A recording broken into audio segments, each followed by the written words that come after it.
트럼프 대통령, 퇴직연금 대체 자산 투자기를 열다. 트럼프 대통령은 2025년 8월 7일 퇴직연금의 투자 대상을 대체 자산으로 확대하는 행정명령에 서명했다. 왜 공무원 연금과 부유한 투자자는 사모펀드, 부동산, 디지털 자산 등에 투자할 수 있는데 일반 근로자는 그렇지 못한가라는 근본적 질문에서 출발한 조치다. 이는 단순한 금융 규제 완화가 아니다. 90조 달러에 달하는 미국 퇴직연금 시장의 근본적 재편성 신호이자 디지털 자산을 제도권에 본격 편입하는 포석으로 읽힌다. 미국의 근로자 대부분은 400일과 같은 확정기여형 퇴직연금 제도에 가입되어 있다. 하지만 이들의 자산 대부분은 상장 주식이나 채권에 집중되어 있다. 리스크는 낮지만 수익률도 제한적이다. 반면 공무원 연금이나 대형 연기금은 사모펀드, 비상장 투자, 부동산, 인프라, 심지어 암호화폐 등 폭넓은 자산군에 자유롭게 접근해왔다. 이 격차는 최근 몇 년간 더욱 심화되었고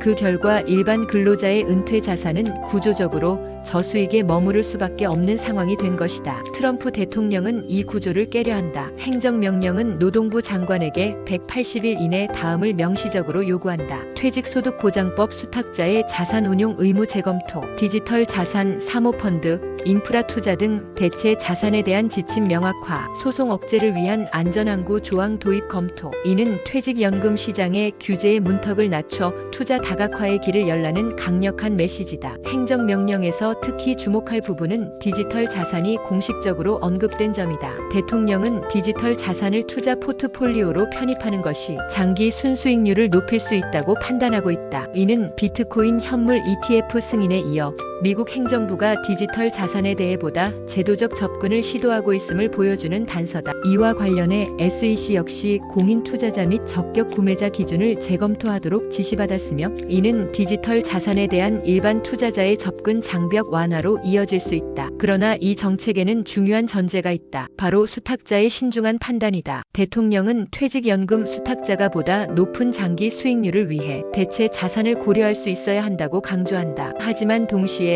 투자자 보호의 책임도 결코 소홀히 해선 안 된다. 즉, 투자 대상이 확장되었다고 해서 규제가 완전히 사라지는 건 아니다. 오히려 수탁자에게는 더 정교하고 투명한 투자 기준과 절차가 요구될 것이며 이는 앞으로 노동부가 마련할 세부 규칙을 통해 구체화될 것이다. 이번 행정명령은 미국 경제와 금융시장, 특히 퇴직연금 분야에 강력한 파장을 불러올 것으로 보인다. 하지만 그 파장이 꼭 긍정적이기만 할지는 미지수다. 대체 자산은 확실히 고수익 가능성을 내포하지만 변동성과 투명성 부족이라는 구조적 위험도 크다.